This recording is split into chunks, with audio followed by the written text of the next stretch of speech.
Nice.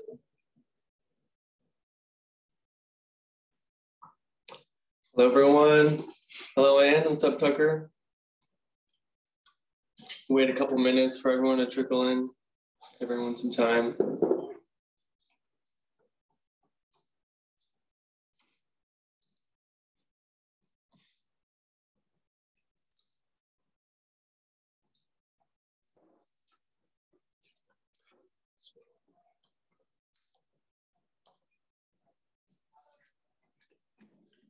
Excited to start. Hopefully we'll get a hand more attendees in here.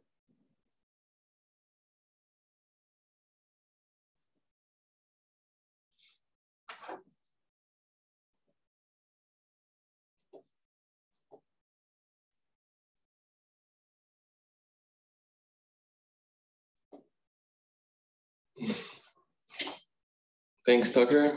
We like it too. Jan grabbed it early for us so we can have the official background.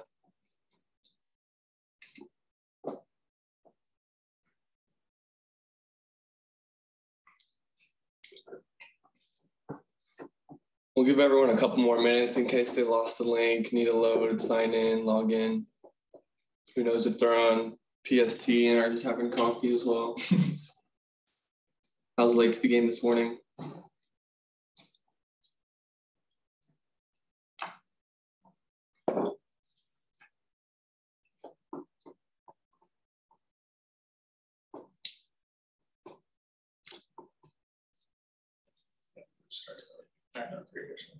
All right, we'll give it another minute. Curious where everyone's checking in from, either local here on the West Coast of the US, East Coast, just around noon. Maybe touchdown in Europe a little bit. It's a nice little webinar after your day job. Right.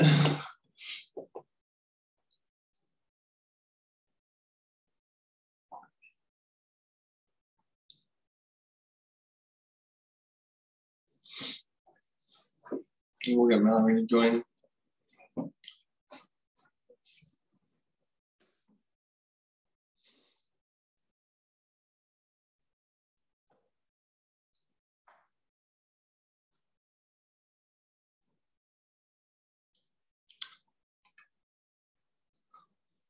Should we just get it started? If not, it's recorded. We can share and people can find the link. Yeah, we'll email the link out to everybody after. So you need to review things, or for those that couldn't make it, everybody will have access. Right. So everyone's been in here. So first off, I'd like to say good morning, afternoon, evening. You know, we're excited to have you. I'm excited to have you.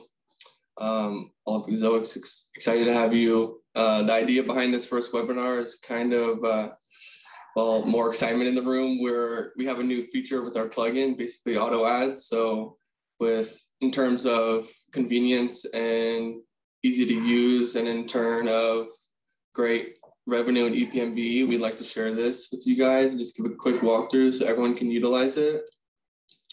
I can share my screen, get started on, I see a couple more people trickling in. Hello, everyone. We can start off with first, basically what is, where are we at? Just remove that. Or move down. And then, okay.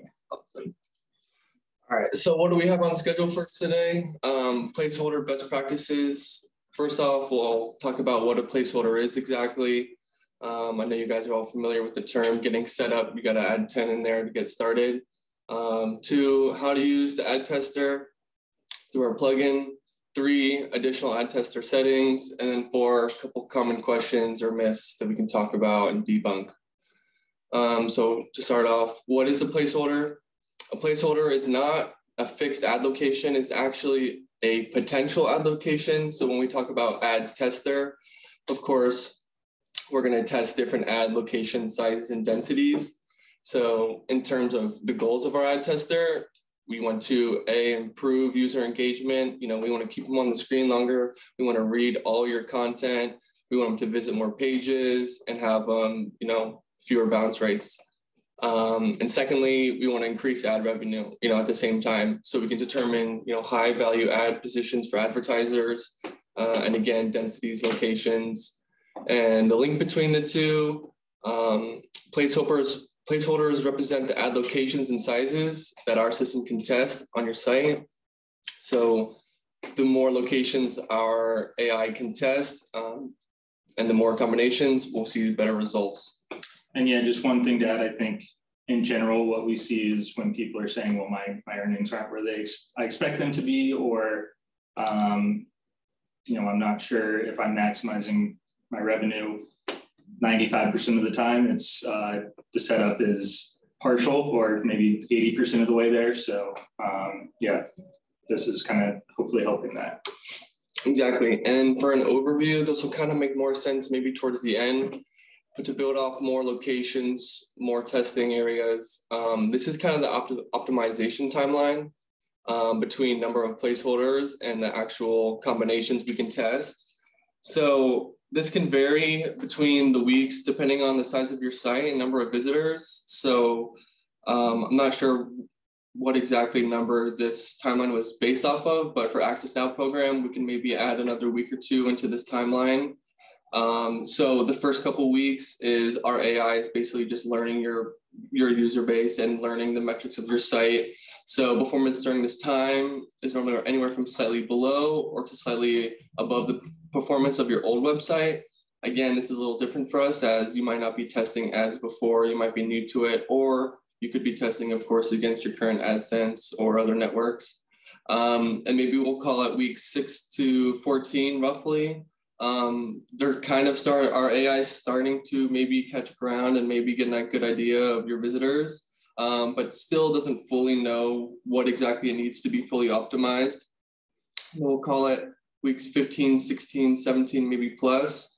The platform's got a good bit of data. It's got a good bit of variance between your visitors, and it can actually, start to optimize the setup user to user. So we look down at the bottom. The number one factor of a site success or failure on the Ezoic platform is time. It's hard sometimes. I understand instant gratification is an amazing thing, but sometimes the best thing we can do is just let the AI do its thing and learn and gather data. So yeah, the lower the time the system is given to produce a result, the lower the likelihood of success.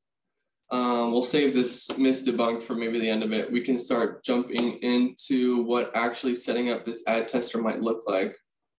Just pull the screen down or the windows. This one? Yeah.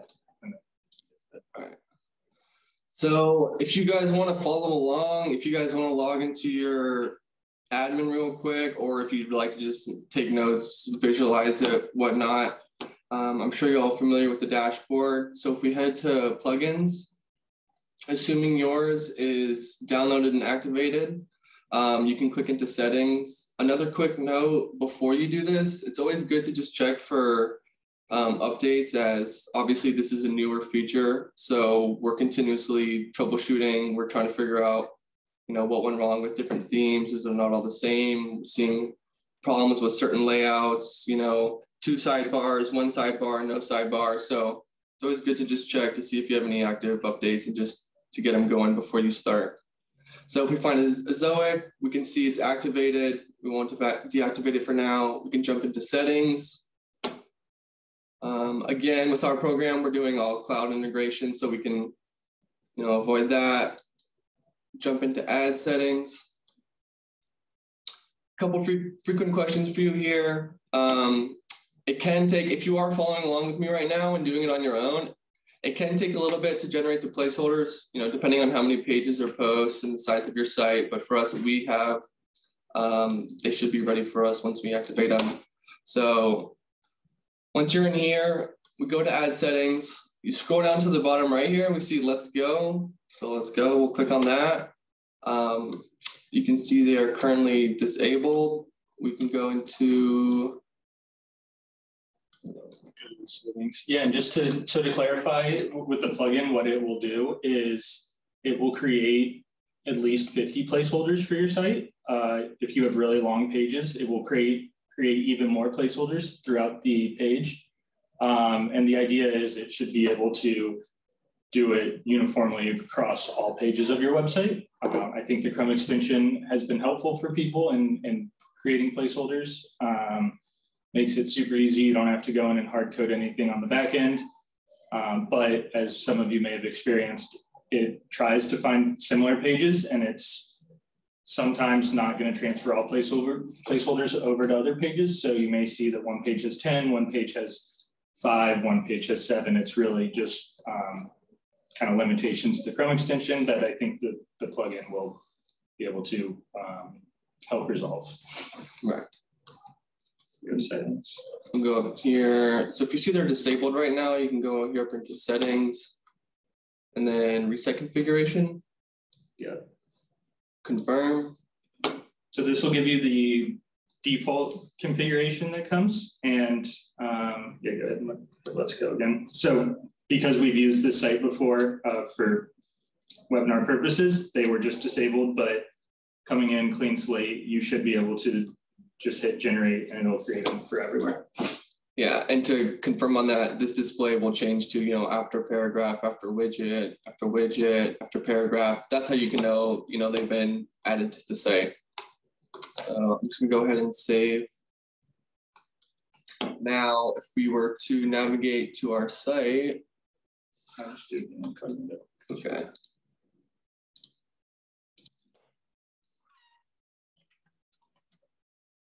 Always good to open an incognito just so you're not looking at an older version of your page.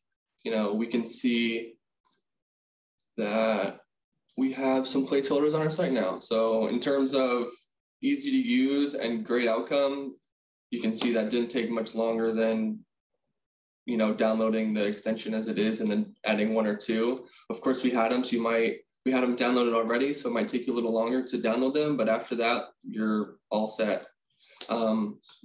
Let's go into an article really quick. Okay.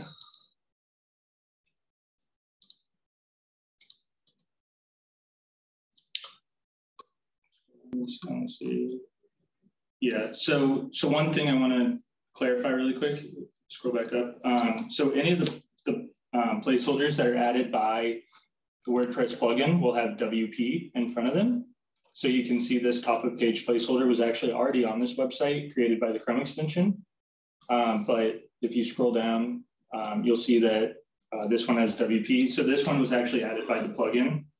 And I think the important thing for people to remember is the WordPress plugin placeholders can be added on top of ones that are already there on the page. So again, if you have maybe a 50% optimal setup, enabling the plugin will not cause any issues or cause problems.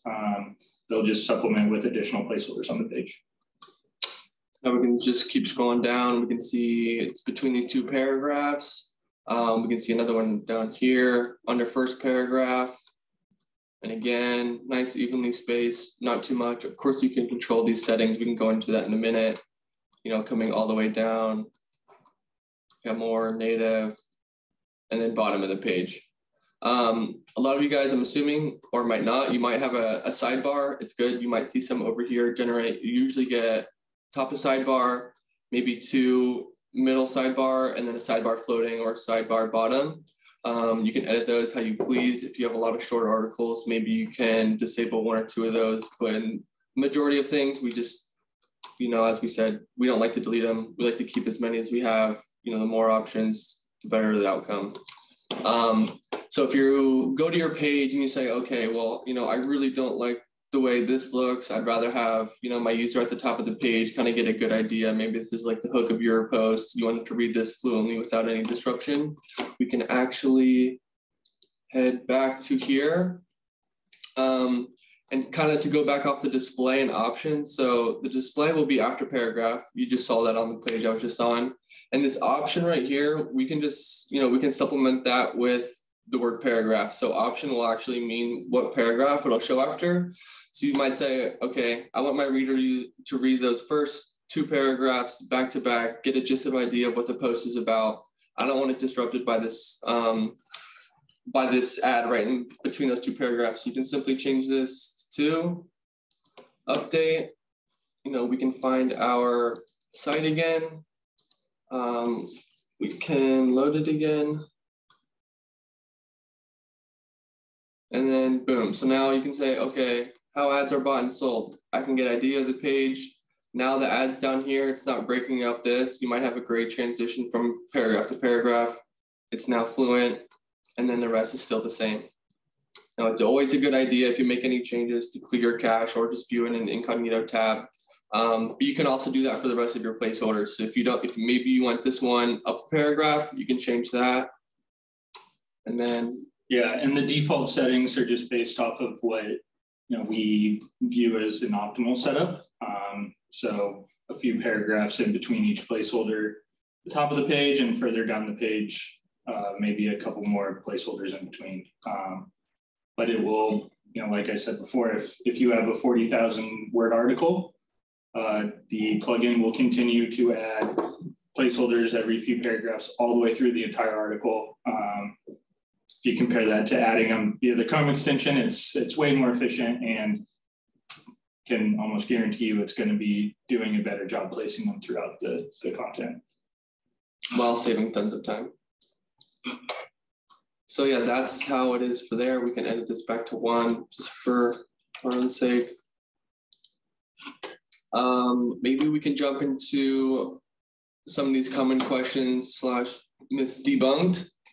We've kind of stated this a little bit before, but a lot of people think with good reason that, adding 50 placeholders or 20 placeholders to one page might, you might think it'll overflood the page with ads. But like I said, originally a placeholder is just an option for the ad to test. It does not mean it's like a fixed location. So just adding 15 to 20 placeholders onto a page, you still might only have 5 ads showing. So not every placeholder means that an ad will show for that spot. Another one is inserting placeholder codes all over my site will slow it down. This is wrong, of course. We load the ads server side, which means it is the fastest way to deliver ads to the user. It's not going through our server and then taking longer to do that. So another one is adaptive sizing is bad for the user. Adaptive sizing is when we might show 2 ads for one location. And of course, a huge concern would be, okay, well, that looks a little cluttered, or, that looks a little aggressive, or it might not be, user focused, but, the data will show, and we have the data available in our system, that it actually is good for the user experience and can be an optimal setup for many users. Ads above the fold are bad for SEO. This is wrong again. User experience is the most important factor for SEO. And Ezoic takes this approach serious and considers it heavily for monetization. And we do this by intelligently placing ads in certain locations, densities, and obviously we want positive user engagement. Yeah, so I would just add to that, kind of a running joke / myth here is Google is in charge of ads and search results, so they wouldn't purposefully send sites to, or they wouldn't purposely penalize sites that have ads above the fold. It's more so when there's so many ads that it pushes everything down. So, I know there's plenty of people that say this is bad for SEO. It's more so in some instances, it may be bad for user experience, but it depends on the user, the traffic source, the time of day, so many different variables. So there's not a blanket, this is bad. Going back to one of my original, common practices, when you're first in admin and settings, you check for updates. That's a great, great user practice. But another one is, after you've added these placeholders onto your page, you've seen them generate maybe onto a post or not, you want to kind of mentally prepare yourself to say, okay, well, my setup's optimized for my visitors coming to your site. So the best way to do that would be to go into your dashboard. We can head to the analytics.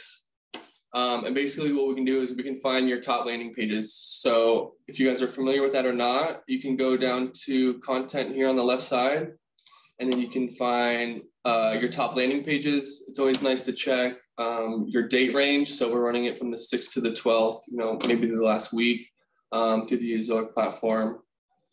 So we can find our top landing pages, how many visits have been to this page. So we can say, okay, well, our home page is our most visited. Of course, this is a test site, but let's say this is your top landing page as an article. So we'll say, awesome. We'll open it up. You're going to need to go incognito because yeah. We're logged in.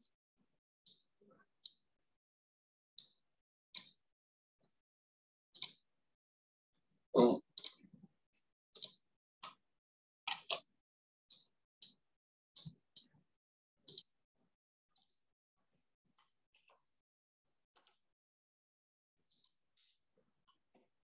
All right, so now we're in our top landing page. We can say, well, this is where most of my visits are coming from. So obviously I would like to dial in the setup to ensure that the majority of my visits are getting a great experience. So we can say, okay, we got a top of the page here. We can use the Chrome extension to activate them, see actually how they are landing on the page. All right.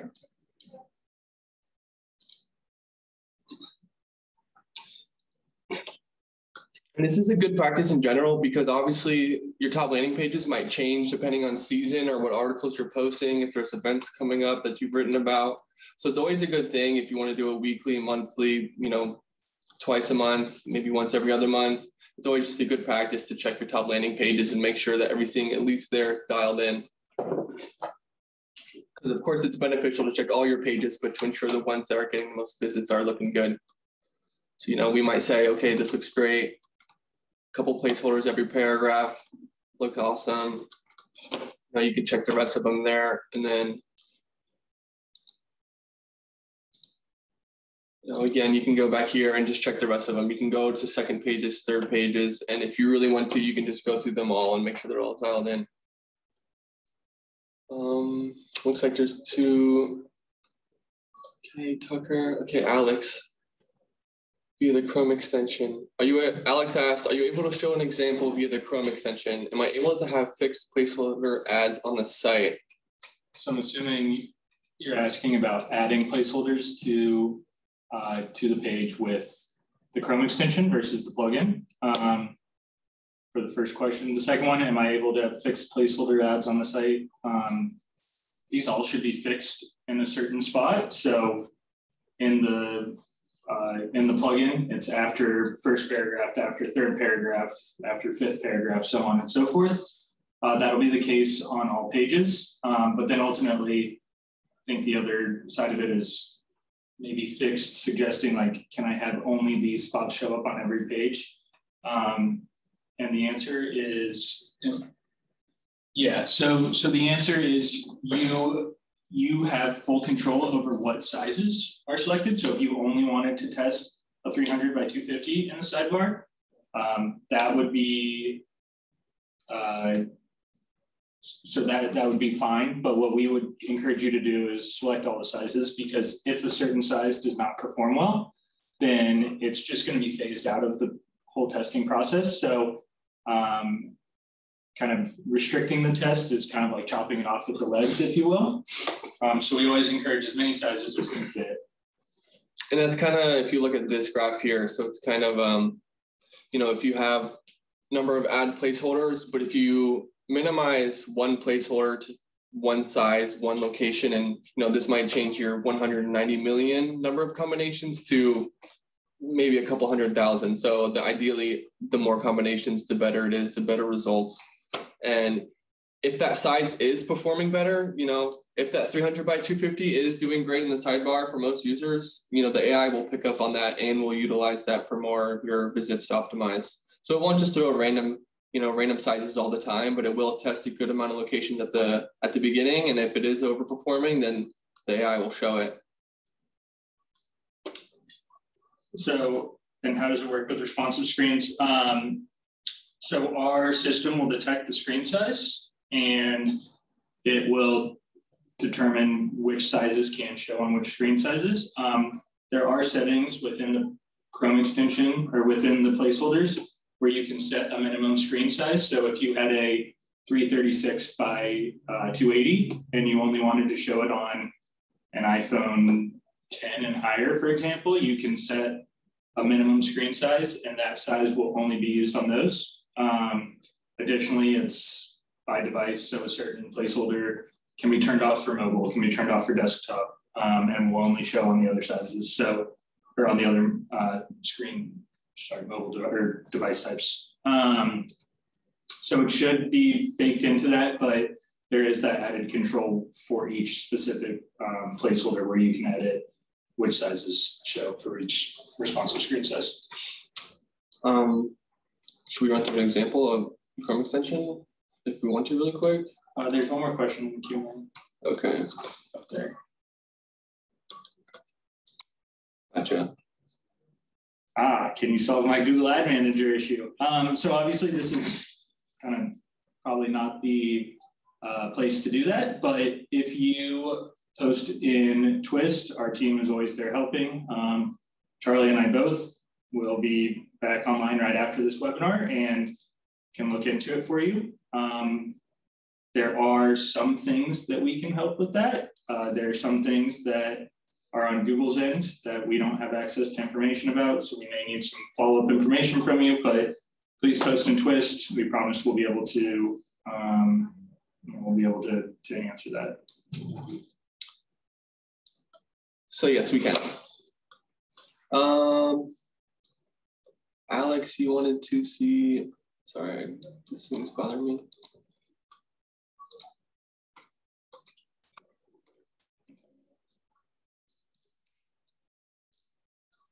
Oh, I just stopped sharing. Oh, no, I didn't. Okay, good. Made it. I did? Yeah, here, just click on there. Sure. Sorry about that. All right, so if we are on our page and you do want to add another, placeholder using the Chrome extension, I understand how the option variable and the ad settings might not be ideal. We might first want to find a spot. So look, we have a little bit of content right here.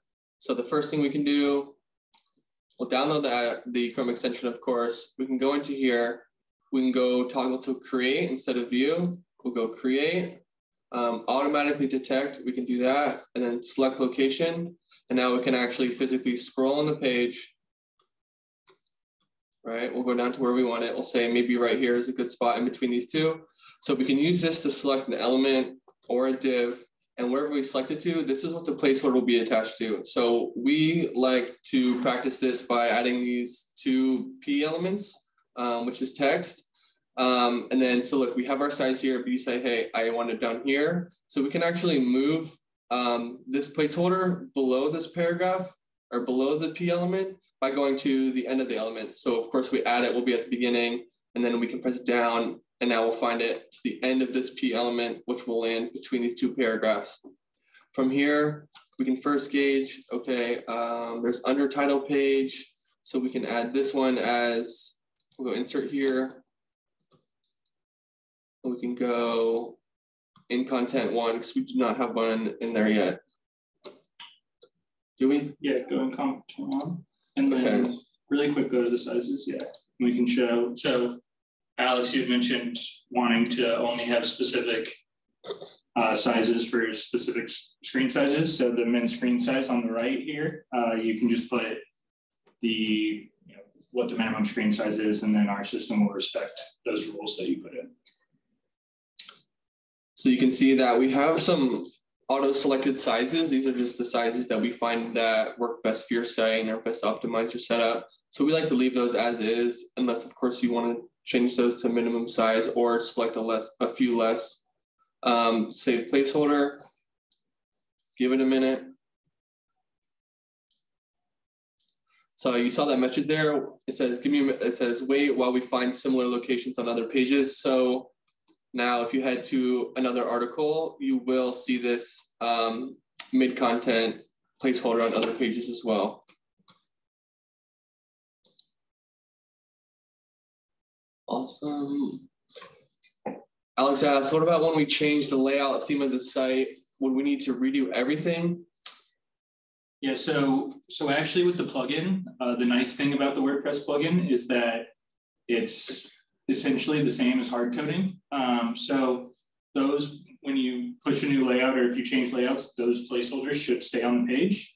As far as Chrome extension placeholders, the way it works is they are getting added to specific elements on the page. So if the new layout has different elements, then those may be, they're not able to attach to the same spots on the page. So in general, I do recommend anytime you do a theme or layout change, review the site, make sure they're there. But again, the plugin, if you're using it, should basically keep you safe and keep all the placeholders still on the page, even when you change themes.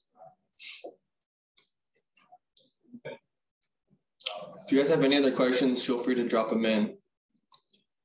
Any and all questions are accepted.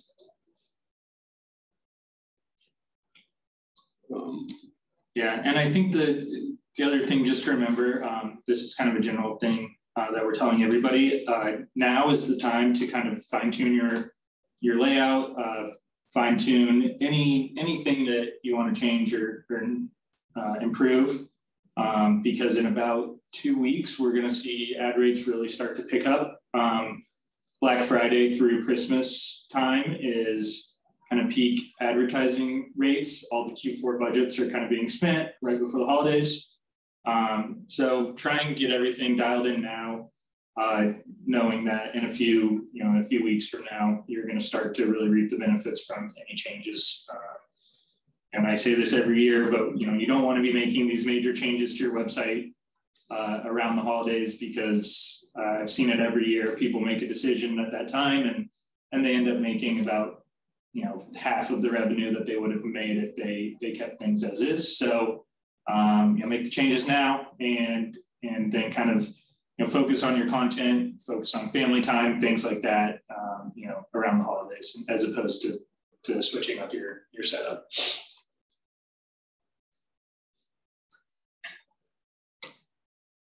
Yeah, if you guys don't have any questions now, but you go give it an attempt later and you do run into some issues or troubles, you could always pop into Twist later and we can help you out.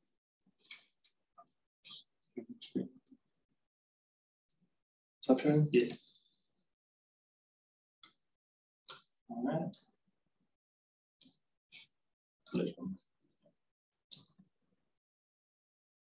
Tucker asked, does the Ezoic cache clear each time we add placeholders to a page? So the answer is yes, it should. So our system will automatically see that there are new placeholders and should clear the cache. So similar to when we added that new placeholder through the Chrome extension, it showed up because the cache was cleared, and then updating the placeholder to go from after paragraph 1, we moved it to after paragraph 2, and it was pretty much an instant change. So our system detects this and should clear cache automatically. Good question, Tucker. It's always good if you don't see the changes appear. You might have some caching enabled at your host, or you could check another plugin to see if you have some caching, because you could be stuck into another cached version.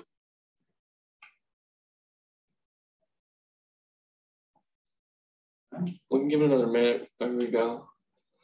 Tucker asks, should we use the plugin if we've already added placeholders? What if we already have a good setup? We can tie this into, the amount of placeholders you have and to how many, configurations we can test. So of course, if you have a great setup, we could always add a couple more and you won't see any negative return into adding more placeholders. So you can always have those existing placeholders compete against the new ones. And on top of that, the old placeholders do hold some valuable data that they've already taken from your pre-existing visitors. So the AI can use that data, compete against another one, and then eventually, if the new placeholders do end up, working better than the old ones, then they will slowly take over. But you won't see a negative impact, adding more placeholders if you already have a good setup. Yeah, I think the only thing I'd caution again is just reviewing your page. So if you've already added 25 with the Chrome extension and then you enable the plugin, there's a decent chance that you'll have one from the Chrome extension and one from the plugin right after the same paragraph. which then you don't want to necessarily have ad stacking. But if that's happening, what you can just do is disable that specific place on the plugin, right? So you have 20 from the Chrome extension, and maybe enabling the plugin allows you to enhance the setup with another 10. Another question by Tucker, should I ever be deleting placeholders if they aren't performing well? Or if I never see them, show them on my site in that location? So the answer here will be no. We always advocate for keeping your placeholders because, like I said, they do hold valuable data that will help the AI in the long run. So we do not consider or ever advocate for deleting placeholders. Yeah, and I think the biggest thing on this is if you have a placeholder that, let's say it shows for 1% of visitors, you may look at that and say, well, it's only showing for 1%, it's not worthwhile. But actually for that 1% of users, that placeholder has enough data to show that it is going to help you make the most money. So it may never show for you, but you do want to have these on the site because again, that small segment, it may be the best layout for them. And removing it is basically, again, maybe it's just chopping off your foot, not the whole leg, but it's still chopping off some revenue.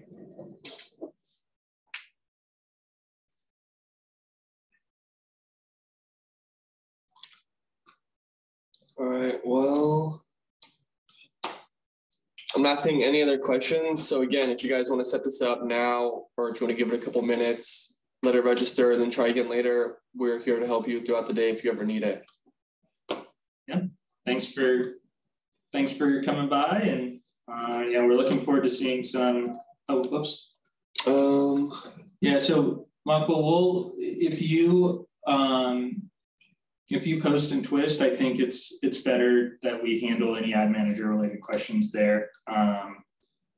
If we need to, we can help you solve the issues with that, elsewhere.